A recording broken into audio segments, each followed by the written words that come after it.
That includes health interview, general survey, assessment of the head, neck, skin, and nails. The following, part 2, general survey, describe the body build, height, and weight in relations to the client's age, lifestyle, and health. So the client has medium body build.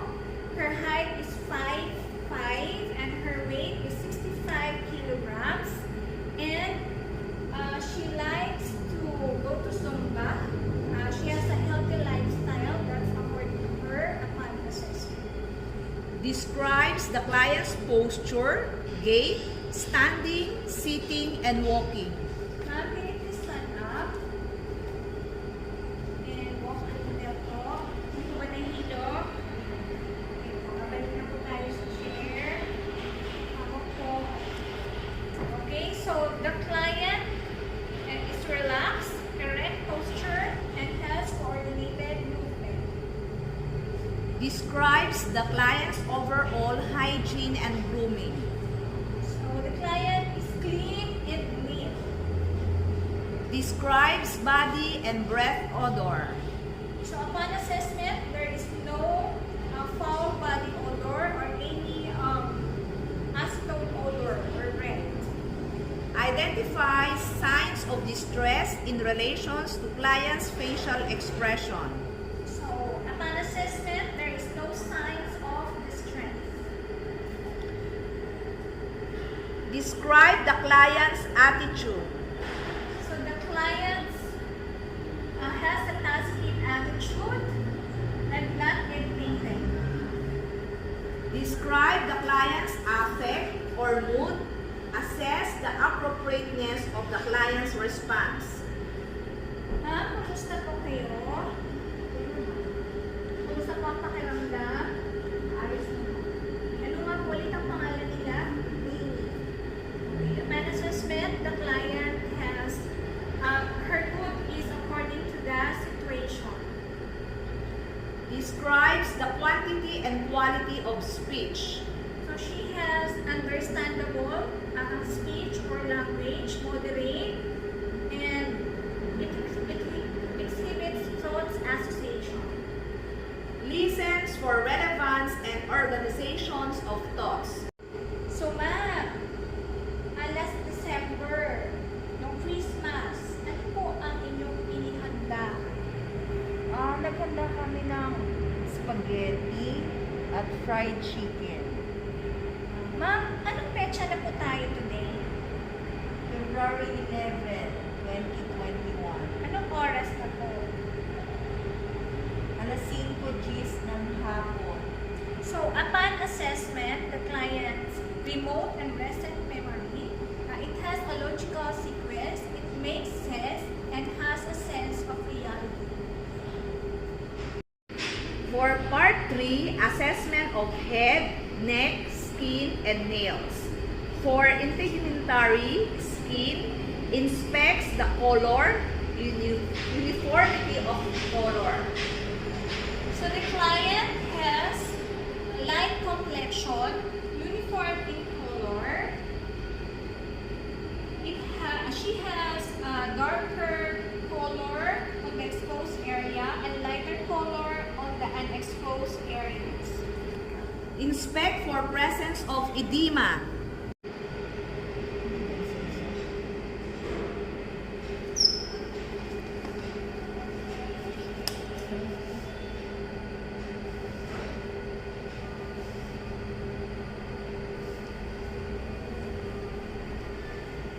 There is no signs of edema. Inspects for lesion according to location, distribution, color, configuration, size, shape, type, or even structure. There is no lesions or any ablations. There are only some small moles. Palpate skin moisture.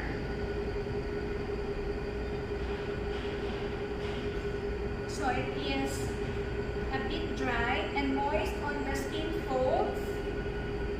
Palpates Skin temperature.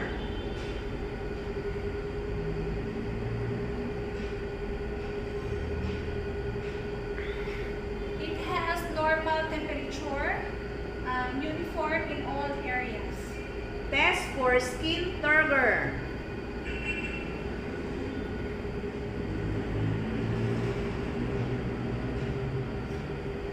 It brings back to normal state when you pinch the skin.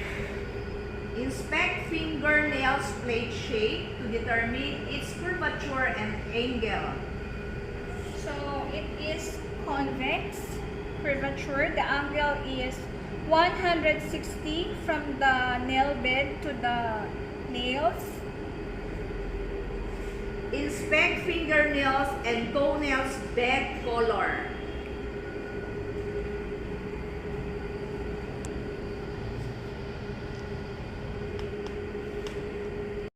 Pink in light.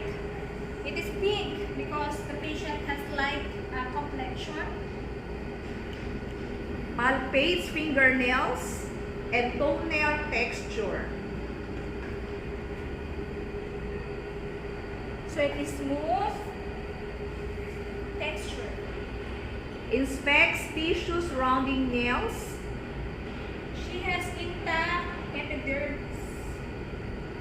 Performs blanch test for capillary refill.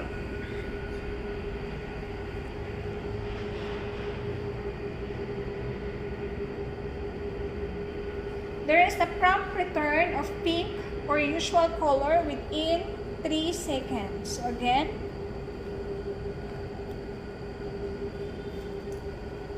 Next, assessment of the head, the skull.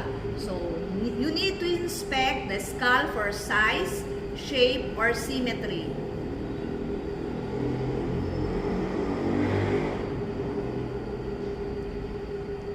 Palpate for nodules, masses, and depression. so the skull is round, smooth, and uniform consistency. No palpable nodules or masses noted upon palpation. For the assessment of the skull, inspects for color, appearance, conditions, and presence of lesions. At the same time, palpates for areas of tenderness. It is light in color compared to the color of the exposed area of her body. No presence of lesions. No pain reported during palpation. May pain po ba, ma'am? Habang hinahawakan? Wala po. Assessment of the hair. Inspect for evenness of growth, thickness or thinness, texture, oiliness, and any infestation. She has evenly distributed hair, thick and silky or resilient hair. It is soft and no infestation or infection. She has some white hairs. For the assessment of the face, inspects the facial features, symmetry of facial movement.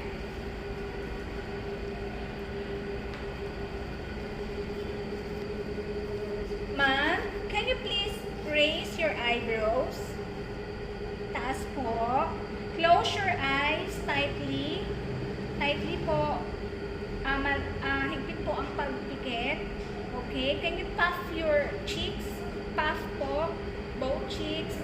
Can you open your eyes now? Smile.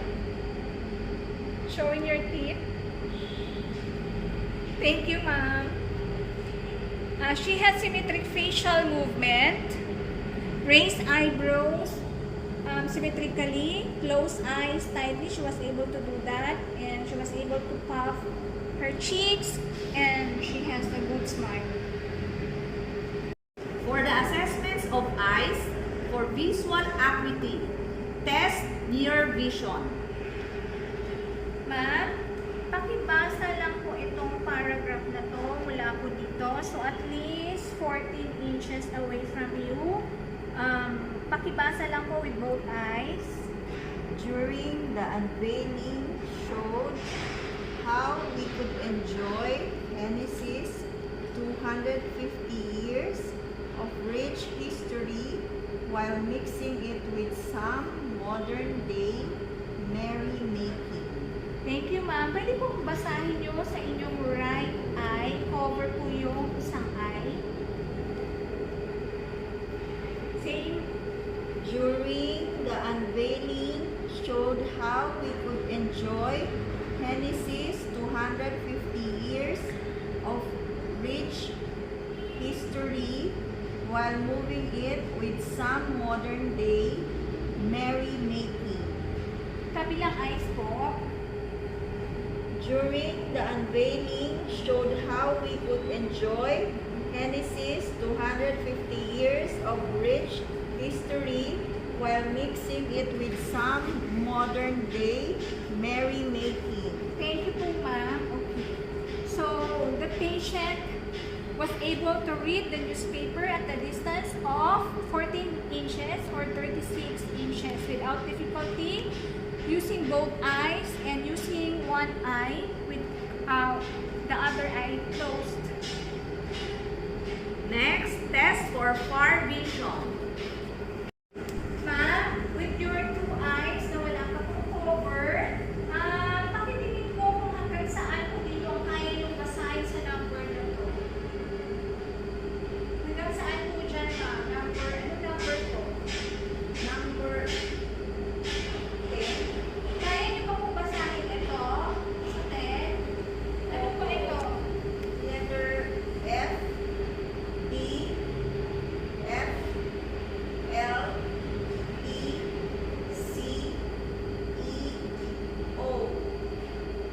Ma'am, ito po.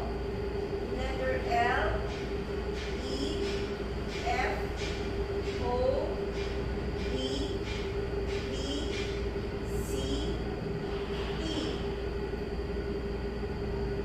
Okay. So, the patient with both eyes has 20/15 vision kasi hindi nyo na po na perfect Hindi kompleto. yung pagbasa niyo sa mata. So, nasa ano lang po tayo, 20/15 vision po. Okay, with covered eyes naman po tayo, ma'am. Right eye po muna tayo. Okay. Ma'am, pag right eye po, hanggang saan po dyan kaya ang kaya nyo read? Pwede na na-read po natin ito sa dalawang mata ninyo. So, i-try po natin with one eye. Letter L, E, R, O, D, E, C, E. Ma'am, dito po tayo sa number 8. Letter D, E, R, E, O, D, E, C.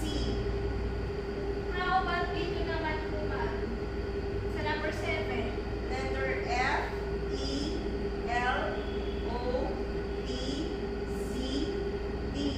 So, as you observe, the patient has 20/25 vision sa right.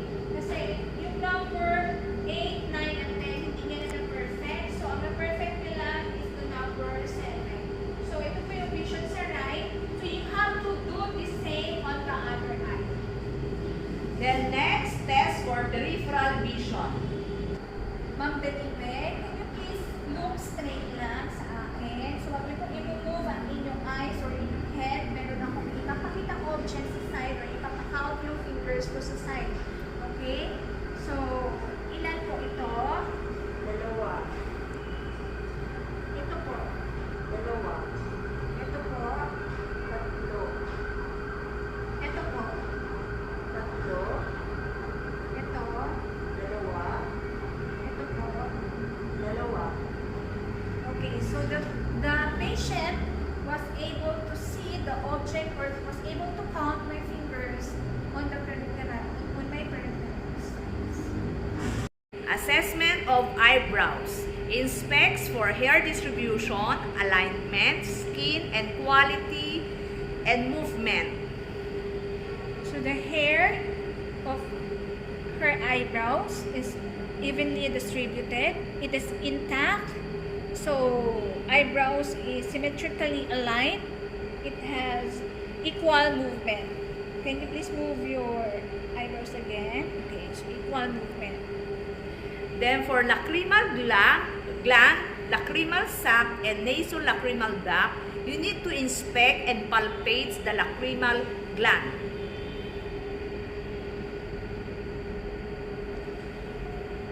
There is no edema or tenderness over the lacrimal glands. May nararamdaman po bang pain habang hinahawakan ko kanina? For eyelashes, inspects for hair distribution and direction of curl. So, it is evenly distributed and curled slightly outward. For eyelids, inspects for the surface characteristic, position in relation to the cornea, ability to blink, and frequency of blinking. So, upon assessment, the eyelids has skin intact. There is no discharge, no discolorations.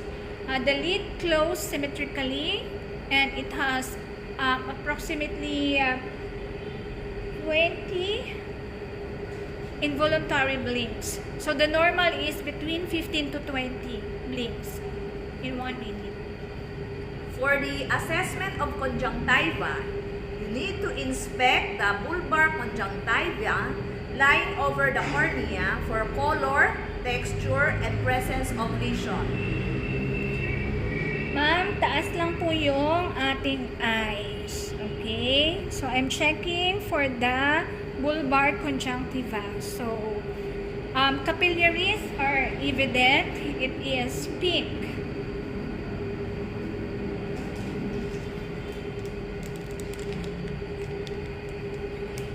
Inspect the palpebral conjunctiva lining the eyelids for color, texture, and presence of lesions or inflammation.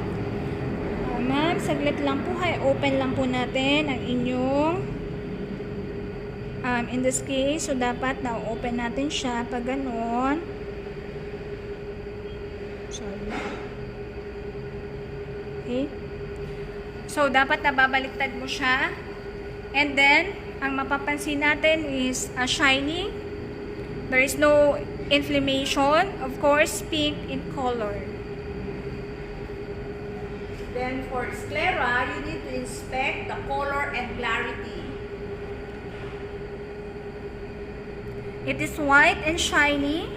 There is no signs of yellowish color or ecteric. For cornea, inspects for clarity and texture. Ma'am, tingin lang po dito. It is transparent, shiny, and smooth.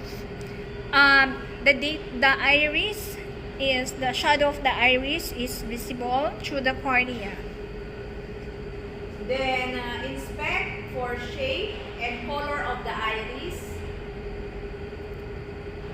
So the iris is light brown and it's about 3 mm in size. Then for pupils, inspects for color, shape, and symmetry of size.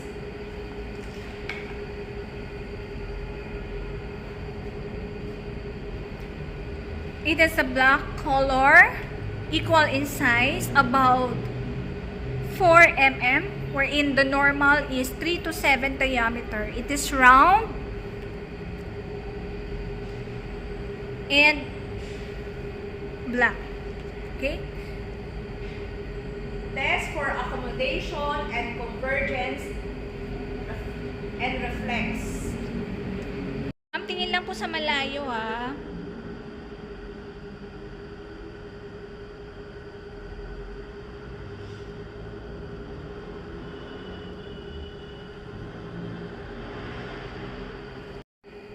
So, upon assessment, using the pen light for the accommodation, so the pupil constrict as we move the or put the light towards the client's pupil. So, nakita natin nag-constrict siya. Okay, you have to note that kapag yung room is dark, okay, dark yung room, nagdadilate yung pupil ni patient. Then kapag may light na, biglang may light, nagko-constrict ang ang pupil ni patient. Okay? So, let us now check for convergence. Okay, ma'am? Sundan nyo lang po itong object na to, ha? Focus tayo sa pupil. Okay? Okay.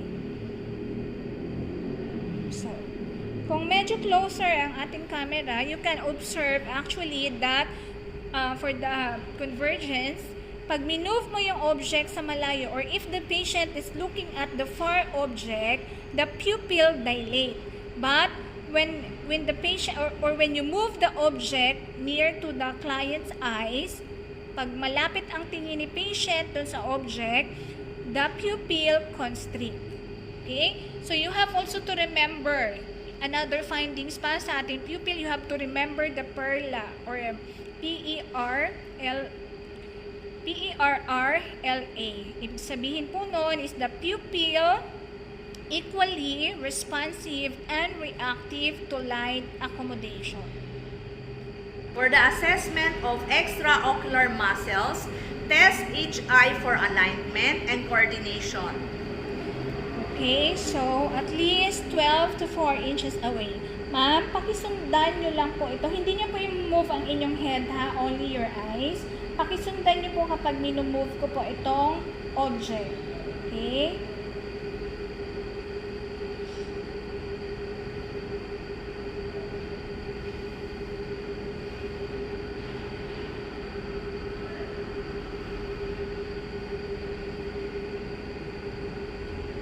So, there is no involuntary shaking of the eyes and the eyes move with coordination. For the assessment of the ears, auricles, inspect the color, symmetry, and position. So, the color of her ears is the same with the facial skin. It has symmetrical position. Pantay naman sila. Line drawn from the lateral side of the eyes. Okay. So, it is located at the side. Okay. So, symmetrical. Palpates for texture, elasticity, and areas for tenderness.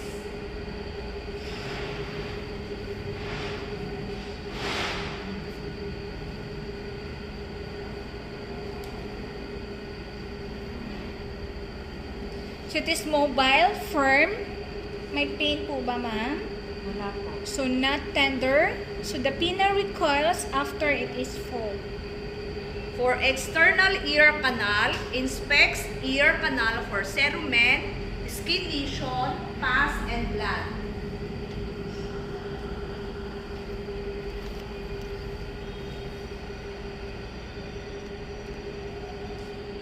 So, it contains hair follicles and the glands are visible upon checking.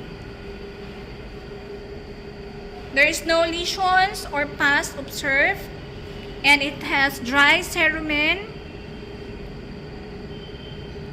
and it has a pearly gray color yung kanyang nakita nating gland inside. For the assessment of hearing acuity test, you need to assess client's response to normal voice tones. Perform watch-tick test. Okay, in doing that, I have to stand behind the client at least 1 to 2 feet. Ma'am, can you please occlude your left ear with your hands? And can you please repeat after me? Apple. Pineapple. Grapes. Okay, you have to do the same on the other side. So, the patient was able to hear the normal voice sound. Okay, ma'am, please occlude again your left ear. May naririnig po ba kayo? Meron. Okay. So, upon checking using the watch tick, the client was able to hear the tickling of the watch. Perform Weber's test.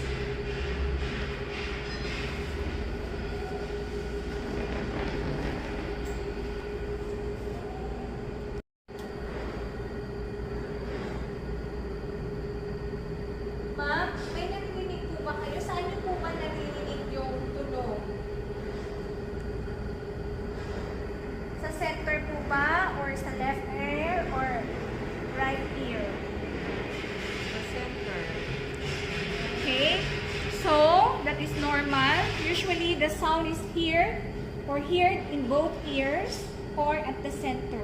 So that means the Weber's test is negative. Perform Rene test. Okay, ma'am. May gagawin lang po ako, Rene's test.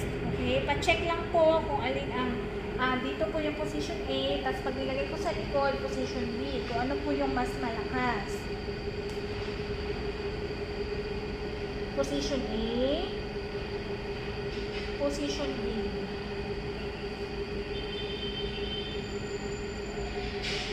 Okay, saan po mas malakas, ma'am? Position A. Okay, so upon assessment, the patient has positive Rene's test, which means that the air conducted hearing is greater than the bone conducted hearing. Okay? So may gagawin po tayong Rene's test. Okay? Mamaya ilalagay ko position A. Tapos pag wala na po yung sounds na marinig niyo, sabihin niyo po wala na. Ito yung position A. Position B naman po dito sa likuran. Ilalagay ko po ha sa inyong bowl. Okay? Let's start. Ma'am, this is the position A. May naririnig po. Meron. Meron pa. Meron pa. Wala na. May naririnig po. Wala na. Okay. So, ano po ang mas malakas, ma'am? Saan niyo po mas malakas narinig? Sa position A or position B? Position A. So, upon checking, the patient has positive Rene's test. So, it means that the air conducted hearing is greater than the bone conducted hearing, which is normal.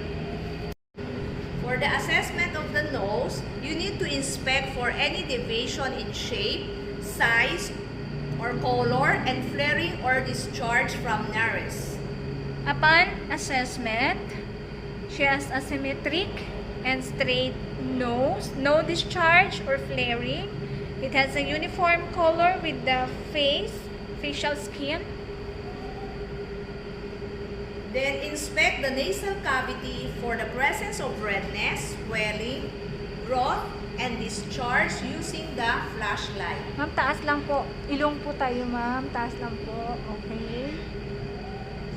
So, upon checking, there is no redness, no swelling. The mucous membrane is pink. It has clear watery discharge and no lesions observed. Inspect the nasal septum between the nasal chamber. So, upon checking, the nasal septum is intact and located in the midline. Test for patency of both nasal cavities. Ma'am, pwede pong ganito po yung gawin nyo, ma'am, katulad sa akin, no? Tapos breathe lang po kayo. Occlude nyo po yung inyong right. Okay? Hinga po. Okay naman po ba yung air? Nakaka-breathe? Sa other side naman po. Wala naman pong barado. Okay, upon checking, the air moves freely as the client breathes through the nares. Palpates for any tenderness, masses, displacement of bone and cartilage. Okay, ma'am, check lang po natin, ha? So, ma'am, hindi po masakit. No tenderness. And there is no signs of bone displacement or cartilage displacement. Locates, identifies, and palpate for tenderness of sinuses. Okay, so sabi, this is the frontal sinuses, but when you assess, dapat dito ka mag-start. Okay? Ma'am, may pain po ba? Wala po. Okay. Sphenoid, ethmoid, and maxillary. May pain po ba? Wala po. So, cheek, bone of the cheek. Okay? So, upon inspection, the patient did not complain any pain or discomfort.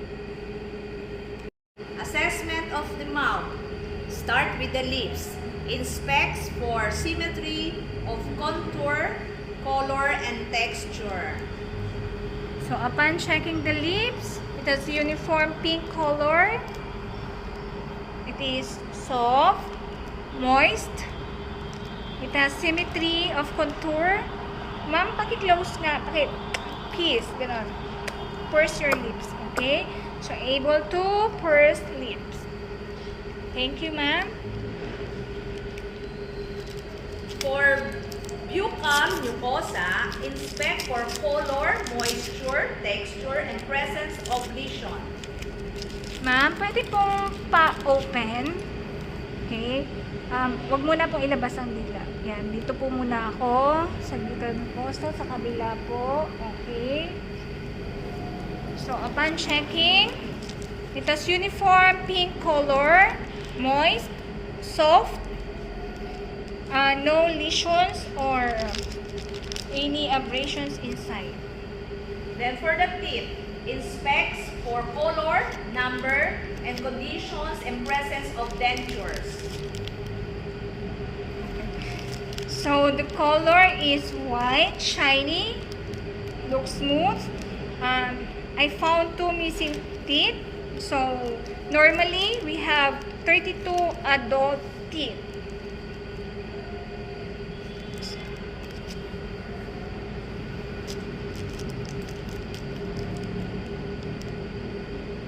Then for the gums, inspect for the color and condition. Okay, for the gums, it is pink. There's no swelling or lesions observed. No sores. Then for the tongue or floor of the mouth, inspects for color and texture of the mouth floor and frenulum. Ma'am, pakitaas po yung dila. Okay, this is the frenulum, yung nakikita po natin. Okay, it is pink, smooth, with visible veins.